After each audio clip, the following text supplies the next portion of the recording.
Welcome back to Roseanne Gregg Harper's Memoirs. I am so glad you've come back for part 3 of my memoir. It's been a journey so far, and I have more stories to tell you. Part 2 ended with the death of my little brother, Jesse, and the birth of Jimmy. Let's get started, but before we do, please remember to like and subscribe.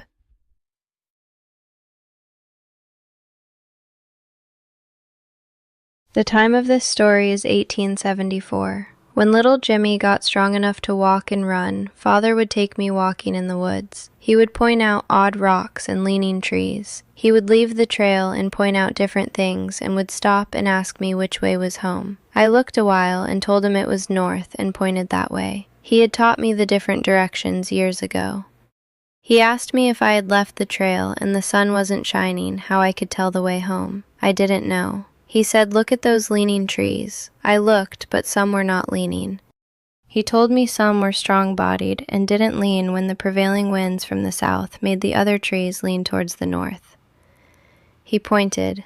"If you see a big old tree, go to it, and if the moss is growing on it, put your back to the side the moss is on. Your right hand will be east, your left hand will be west. You will be facing north, and your back will be to the south." He said, "If you don't know where you are, sit down and stay there, because if you keep traveling, you might get so far away from home, we might not find you. Don't get frightened, but sing and listen to the birds. You won't be hard to find if you do that." So he took a long way around, then asked me where was home.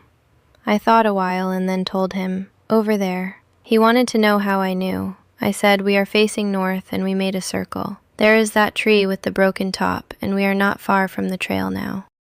Just prior to the lessons Daddy taught me about finding my way home, we had heard about a little girl who had wandered off and been lost for 2 days. All the men and dogs were hunting her. They finally found her tracks with some very big tracks following her. They looked too big to be dog tracks. Finally, the men came to a small clearing in the woods and saw her asleep with a big animal lying beside her. The men were hollering and the dogs barking. It jumped up, and they saw it was a huge dog. It ran off and never was seen again. They never found the owner. They gave her a drink of water, and she asked her daddy, "Where's my dog?" They looked and tracked him to a rocky part of the country, but lost his tracks. They all talked about it. Some said he might have killed her. I said that God sent the dog to protect her. Mama said, "I guess he did." We had 2 dogs, an old one and a puppy. The old Ring was learning young Ring to hunt. One night we heard something screaming. It sounded like a woman. Father said it was a panther. The boys got the dogs on the trail and finally treed him. Frank ran back to the house to get Father to kill it because they had only a shotgun. Father took his muzzleloader and shot him. He fell and the dogs jumped on him. The boys pulled the dogs off because they didn't want them to tear the hide. The boys built a fire and Father showed them how to skin the hide off and keep it clean.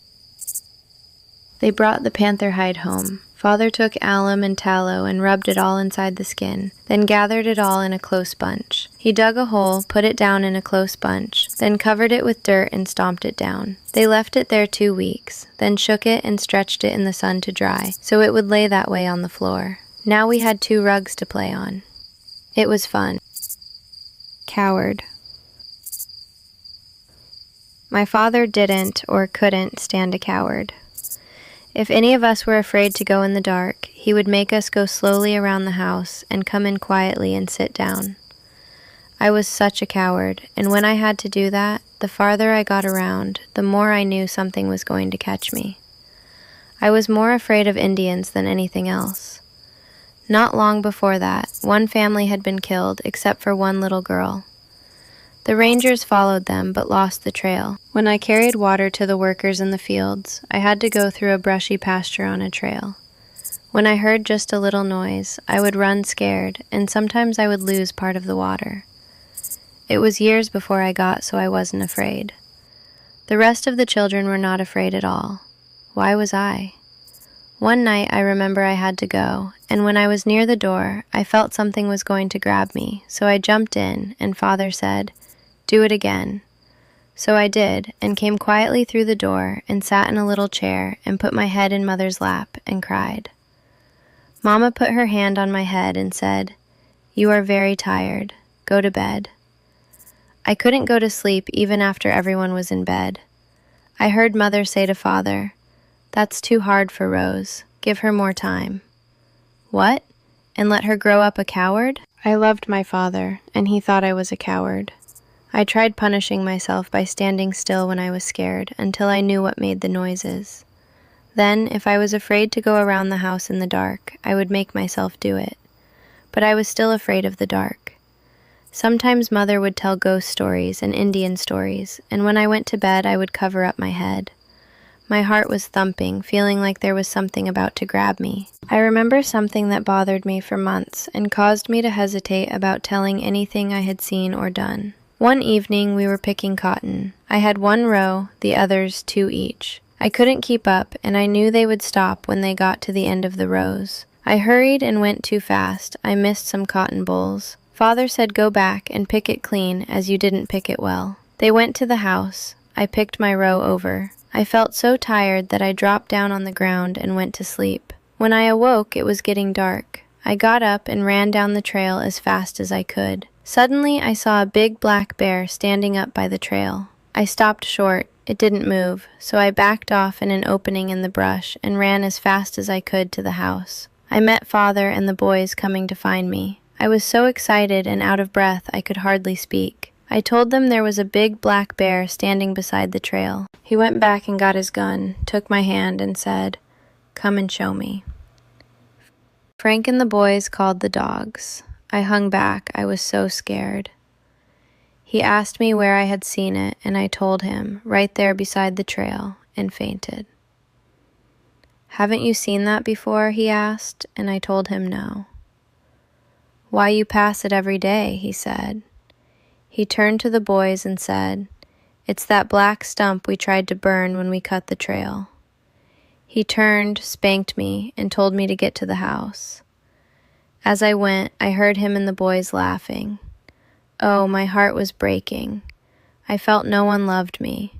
It was the only time Father ever had struck me. It actually made me sick for several days. After that, every time I started to tell something, Frank or Cynthia would say to each other, "Black bear." Then I couldn't finish telling it. After that, when I had something to tell, I would tell Mama when we were alone. She wouldn't laugh at me.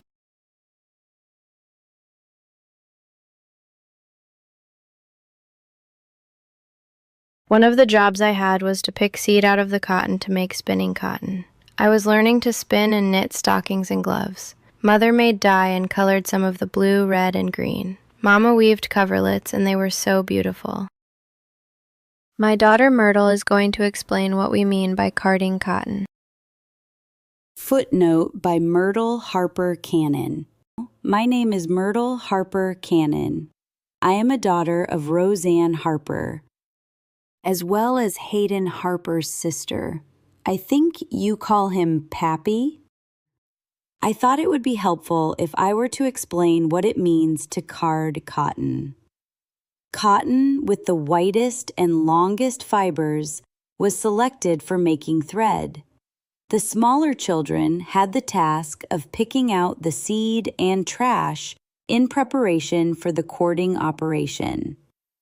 Cards are an implement measuring about 3.5 by 8 inches, something like a scrub brush with a handle on the sides. The bristles are made of stiff, smooth wire, bent towards the handle at a slight angle in the middle of the wire. These bristles are spaced about 1/8 of an inch apart for combing or cording cotton. They are slighter wider for wool. The method for using them is to take a handful of cotton and stroke it into the wires evenly on both cards. Hold a card in each hand. Stroke them together until the cotton is combed smoothly. Then reverse one card so that the bristles on each side face in the same direction. Push the teeth of one through the other and reverse the operation while holding the cards with the handles together, not opposite as in the combing process. This releases the combed cotton. The result being a bat, which is a layer of cotton about 1/2 inch thick and the same size as the cards. These are used when making padding for quilts or mattresses by laying them evenly on a tightly stretched lining to the thickness desired. To make card rolls, follow the process for making bats, and with the carded cotton lying loose on one card, stroke forwards with the upper card, gently rolling the cotton into an even roll about the dimensions of a person's thumb. These are used on the spinning wheel to make thread for sewing and weaving. It sounds complicated, but with very little practice, even a small child can become an expert in a short time. Blessings to you all. Big snake. One day I was busy carding rolls to make thread. Mother wanted a cold drink of water, so I put down the cards, got my bucket, and ran to the spring. I dipped up the water and set the bucket on the first ledge. Mother wanted a cold drink of water, so I put down the cards, got my bucket, and ran to the spring. I dipped up the water and set the bucket on the first ledge. A large snake fell from a high tree right close to the bucket. It was stunned, but I didn't know it. I was terrified of snakes. I stood back, my heart thumping.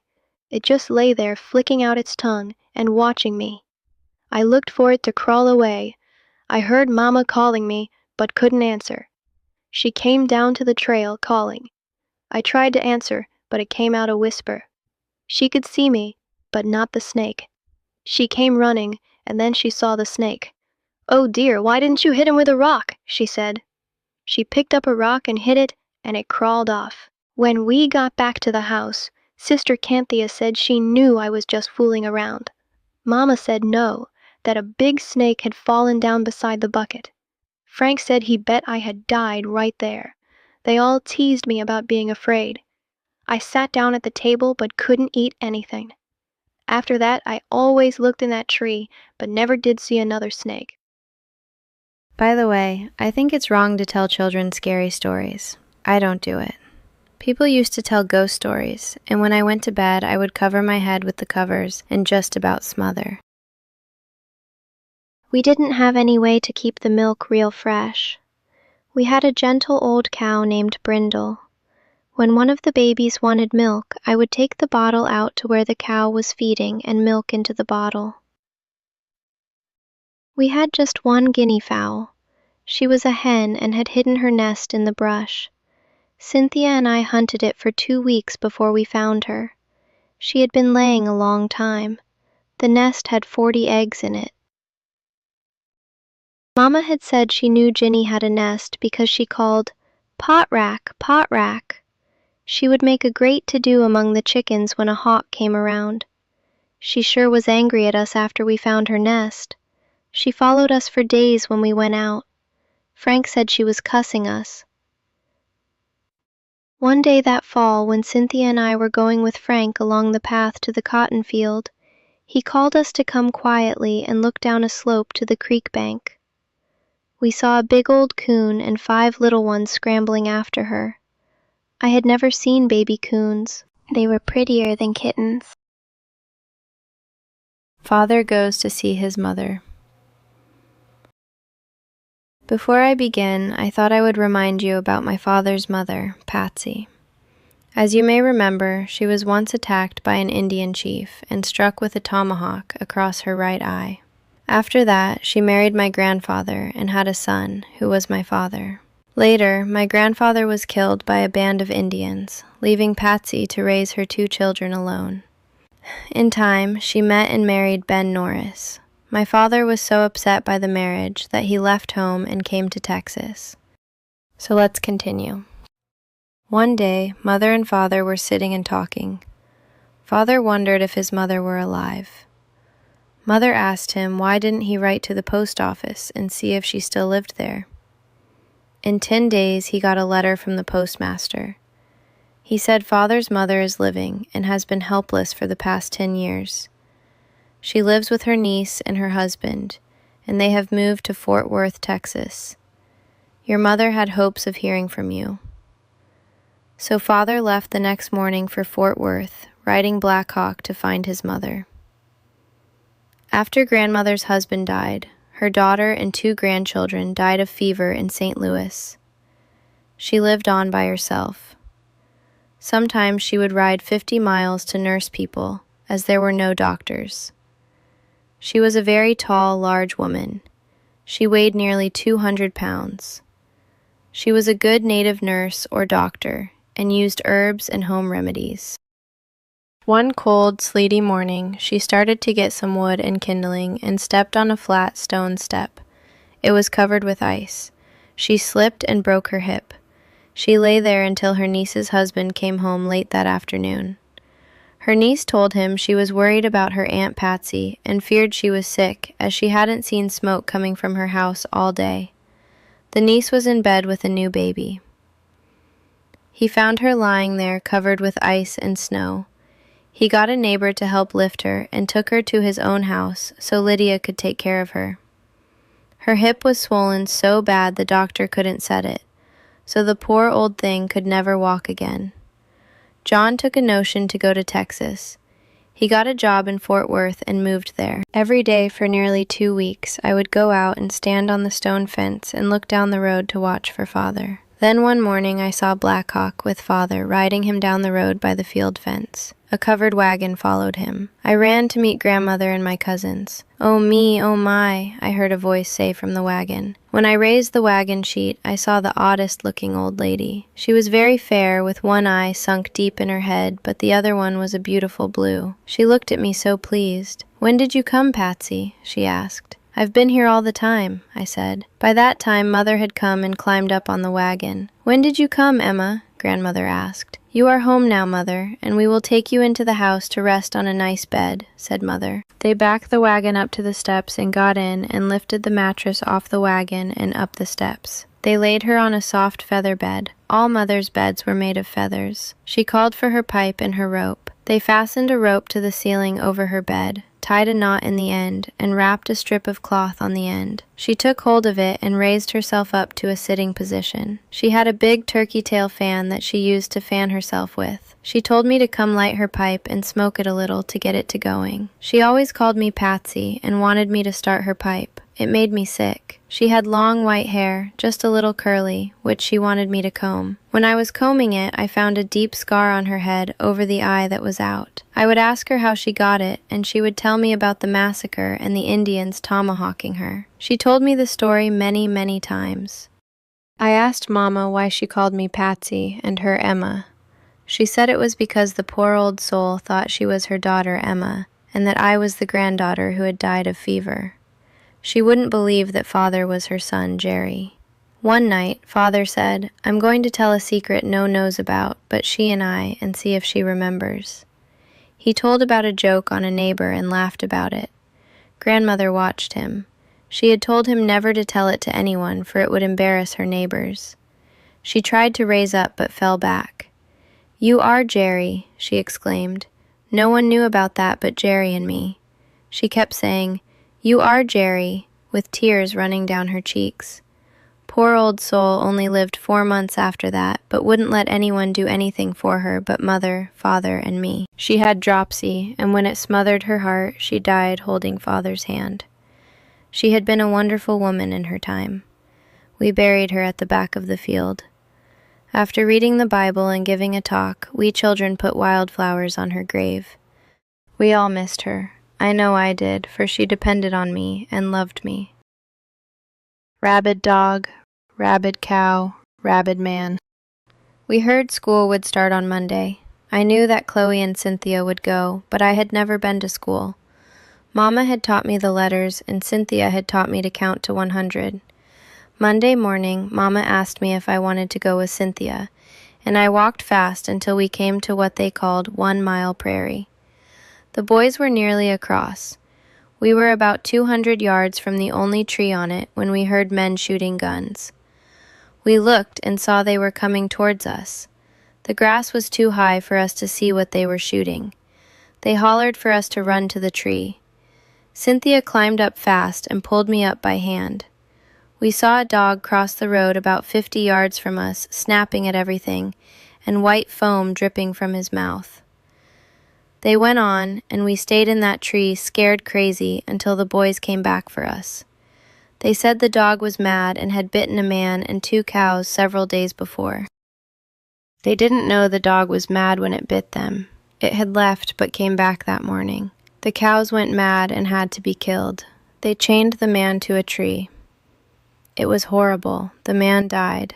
They didn't know how many dogs it had bitten. It broke up the school. I wondered when I would ever learn to read. School never lasted but 4 months at a time between cotton picking and time to plant again. Mama saves my ear. Father had planted pumpkin seeds in the cracks of the rocks on the east side of the house. The vines grew and spread over the rocks and had lots of pumpkins on them. One day Jimmy wanted to go count them, so I led him, going from one vine to the other, when a bumblebee stung him. He was screaming. I picked him up and was running with him to Mama when I caught a vine over my foot and was thrown hard on a sharp rock and sliced my ear off. It was hanging by a little piece of skin. Mama picked me up, holding the ear to my head with her hand, and laid me down. Oh, it hurt so. I was screaming. She said, "Don't scream." She gave me water to drink. You can't scream or cry while drinking. She cleaned my ear and put it back. She put brown sugar and a strip of clean white cloth tight around my head and the poured turpentine on it. You will have to lie on your right side till it grows back, she said. And don't try to turn over or your ear might get misplaced. It got to smelling so strong of turpentine. Every day or two she would pour more on. Even today I can't stand the smell of it. In 2 weeks she told me if I would be still, she would take the wrapping off, and did. The ear was growing back, but not entirely healed. She made a salve of tallow and tied a wrapping around tight. It did not hurt except when I turned my head. In a few days she took that off and put on another without the salve. I have my mother to thank, for if she hadn't been wise, you all would have a one-eared grandmother. What a horrible thought. Chloe was 16, and Jeff Chapman wanted to marry her. Mama said no, she was too young. They both said they would run away and get married, so she told them to marry at home. She gave them things to start housekeeping. I did not work in the field then, as Chloe was living at home with her baby and helping father in the field. Jeff Chapman had gone away. One day, Frank and Chloe were hoeing in the cornfield when Jeff came back after being gone for months without a word. Frank came and told Mama. She was angry. She took me with her and went over there. I couldn't see what she could do about it. When we got there, they were hoeing side by side. She told him how he had treated Chloe and the baby. He or Chloe didn't say anything. Mama stood looking and asked Chloe, "Have you made up your mind to try him again?" "Yes, Mama," she answered. "It will be the same thing over and over, and you will have to raise the children yourself," Mama said. "Yes, Mama, I love him, and I am his wife." So Mama told her to come get her things and turned back home crying all the way. Chloe and Jeff moved into a rented house, and we heard he was getting work. It wasn't long until he brought her home, and Chloe looked awfully bad. Jeff asked Frank for some cowtails to make a rope, so Frank got him some he was saving for himself. He helped Jeff to make it. Jeff left that night, stole a horse, and we never saw him again. The officers caught him, and he was sent to the pen. Chloe got a divorce. Not long after, she had another boy and named him Frank. Then there were 3 babies on the place for me to watch. Jimmy wasn't much trouble, but the others were. There was a family that lived near the blockhouse who had lost 6 babies. The doctor told them to get a healthy woman to nurse the 7th one. They came to see Chloe and gave her $20 to nurse it. Well, that was another baby to care for. I wished I could get to go to school. I began to think I never would. I had learned the alphabet and could read up to Baker in the blueback speller. I loved the little girl. She was a pretty child, and she loved me. Sometimes I wanted to do other things. Bringing that old-time religion. Uncle Charles Hornberg, Mama's half-sister Lou's husband, was holding a Baptist meeting at the blockhouse, and I went one day when they were baptizing 40 people. Mama said I could go if I wanted to, only if Cynthia and I would be good and stay out of the way. We saw them baptize all those people, then we came home and ate dinner. Afterwards, they had a meeting under the arbor. In those days, they put up long, upright posts with a latticework of small poles for the top, then covered them very thickly with small, leafy twigs, brush, and small boughs to make an outdoor meeting house. They built a platform and lectern of rough boards for the pulpit. The rest of the space was filled with planks of split logs placed on pieces of logs for benches. Very few buildings were large enough to accommodate the crowds, for they came from 50 and 60 miles away. People talked and prayed. One woman prayed for her husband and shouted till she fainted. Everything got quiet. One woman close to us whispered to us that her husband whipped her and told her if she went back there he would kill her. She thought the woman was crazy. Well, I slipped around to see how she looked. She looked like she was dead. I went to the wagon and stayed until they all went home. Father asked me that night if I had seen the baptizing. I don't know why they acted so funny. They walked around shouting and praying, and one woman fainted, I said.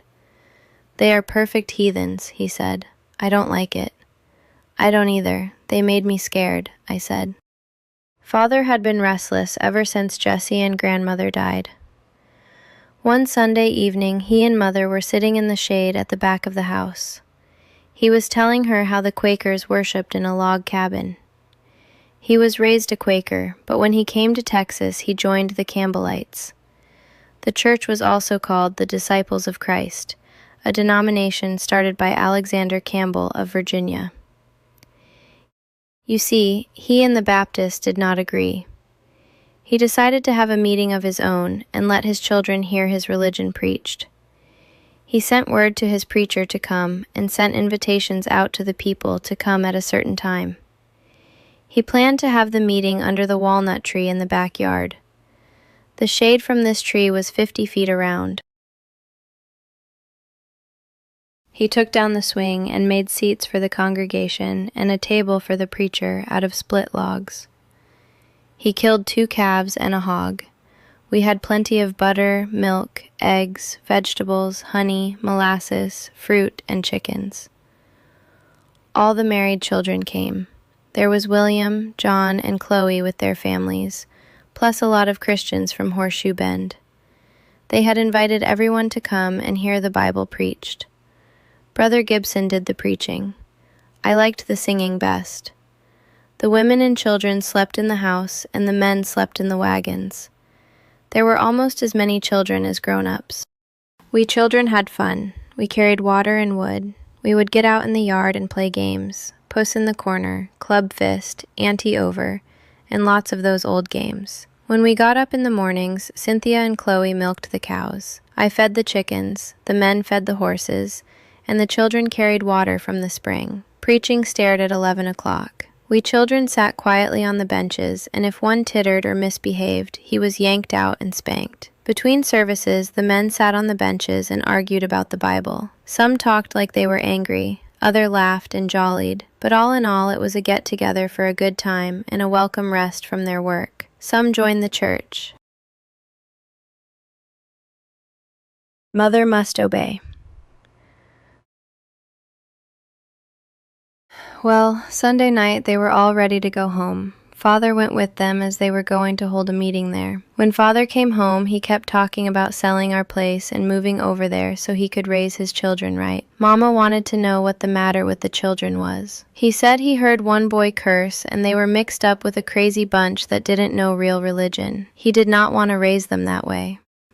Mama didn't want to move. She said they were doing all right and that he was getting too old to build a new home. With the other boys gone and only the younger ones to help, it would be too hard. He said the place he had picked out had a school just a mile from there, and the house had 3 rooms, a porch, cedar floors, and a well at the kitchen door. Mama said she wouldn't sign the deed. He told her she had promised to obey him. She was sad and went around very quietly packing. She didn't sing at her work. I would follow her around, trying to help the best way I could. Sometime the tears would run down her face. She would wipe them off and walk away, working harder than ever. In a few days, Mr. Shoemate came with a load of junk. He and Father swapped even except for Black Hawk. Father was to get the same number or acres, cows, and oxen as Mr. Shoemate, but they kept their tools and plows. Mama listened but didn't say anything. We children didn't either. The next day they went to Baghdad and had the papers drawn up. When they returned, Father called Mama and said, "Sign it, Mary." She looked like she would faint, but he commanded, and she signed it. Women in those days made a vow if they were Christians, and they kept it. The command to obey was in the marriage ceremony. A lot of them were slaves. The children were his, and if she worked and sold anything, the money was his. I knew lots of them that were smarter than their husbands and had to listen. In about 2 weeks, we were ready to give possession. We children didn't know what we were getting into. William and Molly came to help us move. It was dark when we got there. The well was dry, and it stayed dry. We children got our buckets and found a hole in the creek nearly a mile away from the house. We got a drink, filled our buckets, and went back. William said, "Mother, none of you will ever like this place. Father just gave his nice place away. Pa is getting old and crazy." "What could I do?" replied Mama. "Well, we slept somehow that night. The next morning I carried water. Cynthia and Frank helped getting things into the house, and I took the little children out to play. Father made pens for the stock.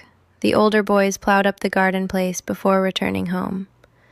Soon, Father, Chloe, Frank, and Cynthia were picking cotton in a field 3 miles from home. I took care of the children and got water from the creek. Mama wasn't feeling well, but did the cooking and sewing. School was commencing soon, and I hoped I would get to go. But a new baby was expected, and I knew I wouldn't get to go. They were picking steadily every day. They had 2 bales out and were finishing another one. Father said he couldn't go that day, and Chloe couldn't either, so Mama said I could go with Frank and Cynthia.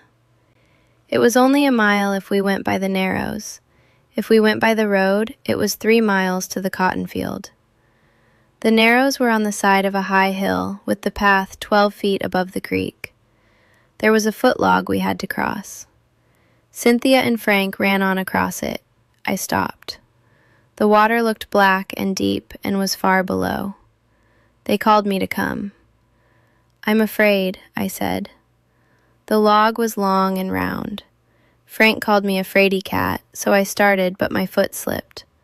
I threw myself back. He came running, and part of the way across, pretended to fall, but caught his feet around the log. I started screaming, and he told me to shut up. Then he got up, grabbed my hand, and showed me how to point my toes out so I wouldn't slip. I went across, but felt weak. We climbed up the bank. It sloped up to the cliff. Then we went on around the hill to the gate in the field, got our picking sacks, and went to the lower end to start picking. Cynthia and Frank had 2 rows, and I had 1. We picked until we got thirsty, then ran down to the river. It was the biggest river I had ever seen. The water was warm but clear. We picked a long time. Suddenly we heard what we thought was a blast. Frank said they were blasting back that way to make post holes. He told me to hurry up, for I was getting behind. Lordy, it was hot, and the sand burned my feet. "Let's hurry so we can go hunt Black Hawk tomorrow. I know you can do better than that," Cynthia said. I tried, but I just couldn't keep up. It was so hot I had pulled off my homespun panties. She came back fussing at me and gave me a push. I sat right down on a bull nettle. Oh my, it was worse than red ants stinging. I kept screaming, and Frank washed me off with water from the canteen. It helped a little. She said, "I didn't see the nettle. It won't kill you. Keep on picking." He took me up behind him. Kelly's Creek had been dry, but now it was a rolling stream. Black Hawk swam across. "Get down. I am going back to get the others," he said. I went on up the hill and watched him bring them across. Cynthia was behind him, holding on to him, and Frank holding to the horse's tail. I almost flew to the house. Mama was in bed. I asked her if she was sick. She told me to come to her and turned the cover back to show me a little baby sister, Artie Mary, born September 21st, 1876. I ran to the fire, and the old woman helped me change and brought us cups of hot ginger tea. She asked what we did, and we told her about seeing the house with the cat in it and thought we heard a baby cry. Then some women came in. Mama told them about it, and they went home and told the men folks. They rode their horses down the river, but couldn't find the house. The people who owned the house lived up the river on some bottom land about 35 miles from Austin. He was out clearing a garden. He didn't know about the river. It was low when he built his house. He was a good carpenter and built the house good and tight. He had made his baby's cradle with high sides so they could spread a net over it to keep out the flies. When the rain slowed, the mother shoved the cradle to the back of the room and left to go see about her husband. She was afraid he was hurt. He had gone into a cave out of the wind and had just left to go home when he met her, and they heard the river roaring. Oh, how awful it was, with everything washed away. Their house was gone, with their baby in it. They walked along the river, hunting in the drifts. It might have been thrown out of the house, and they might find the baby and bury it. On the third day, some men saw the house drifting slowly down the river on the other side. They sent work back. When it got lower down the river, it went nearer the middle again. They couldn't see the cat. Word went out, and when the house came nearer to Austin in the middle of the afternoon, nearly 100 people were waiting. There were no boats of any kind, because when the river was normal, no one needed a boat. They didn't know if they could rope the house and bring it to shore when it passed, but one old man said when it got below the bridge, it might turn and circle and get close enough to be roped. Then they saw one corner of the house sloping down, and the cradle floated out the doorway, whirled around several times, and began to sink. A cowboy in the crowd swung his rope and caught the cradle by the headboard, then swam out and guided the cradle back to the bank. He untied his rope and in the excitement walked away. They never knew who he was or saw him again. There was a doctor in the crowd, and he asked for clean water for the baby. He washed the baby's face and gave it a few drops to drink. Then he asked if there was a lady in the crowd who could give it milk. One lady said her baby was 5 months old, and she had milk enough for 2 babies. He told her not to let her have too much, for the baby was starving. Someone took horses for the parents to ride and went up the river to find them. The mother offered to keep the baby until the parents came. The doctor told her when the mother came to have her breasts empty and not feed the baby for an hour afterwards. The parents came and shouted and cried and thanked everyone. The doctor told her that she had a cowboy to thank for getting the baby out alive. Father read about it in the Christian Herald. They called it a miracle. We kept that peace a long time. All that our family knew about it was that we saw the house going down the river. Well, that flood washed all our corn away and some of the cotton, but didn't reach the wagon. Father didn't know how he could fatten the hogs this year. There were no acorns to fatten hogs for our year's meat. He had to buy corn for the rest of the year. No time for school. School was going, but I had the little children and couldn't go again. School lasted all winter until farming time. Mother wasn't strong, but managed to do nearly all the housework, spinning, knitting, and milking the cow. After school had been on for 2 months, they were going to have examinations with children speaking and acting to show what they had learned. The teacher came to see Mama and asked her if I could take part. She had a poem that had 14 verses in it and thought I could learn it. It was funny because everybody would laugh when I recited it. Everyone brought dinner that Friday. There was an old German by the name of Klein who was a trustee. We think it may have been spelled Klein. Well, everybody recited their pieces, and I was last. I felt funny. When I had said it and done all the motions, Mr. Klein jumped up and down, and the whole house was in an uproar. He bought a keg of wine and treated everybody. While he was eating, Klein couldn't get his mind off the piece, and he would break out laughing and say, "Them doggone old folks thought they could fool old Santa. You going to say that again for old Klein?" After dinner, the boys played ball games. The little girls played other games until the bell rang. We went to the well and washed our faces, brushed our dresses, and fixed our hair. The bell rang again. We ran to the house and sat quietly while Mr. Klein asked questions about our lessons. He asked us how we liked our teacher. Well, a lot of them had pieces to say afterwards. Some were funny and some sad, but all were good. "I want that towhead to say 'Old Santa' again," he said. So I did. He acted so funny and came running and slapping his hands. I thought he was going to kiss me, but he laid his hand on my head and said, "What will you be when you are grown?" "I don't know, sir," I said. He patted my head and went to his wagon and left. I never saw him again. Well, I guess I'll stop right here. I hope you are enjoying listening to my stories, and I have many more stories to tell you. To get notified when the next video comes out, just click on the subscribe button. Until then, God bless. Bye-bye.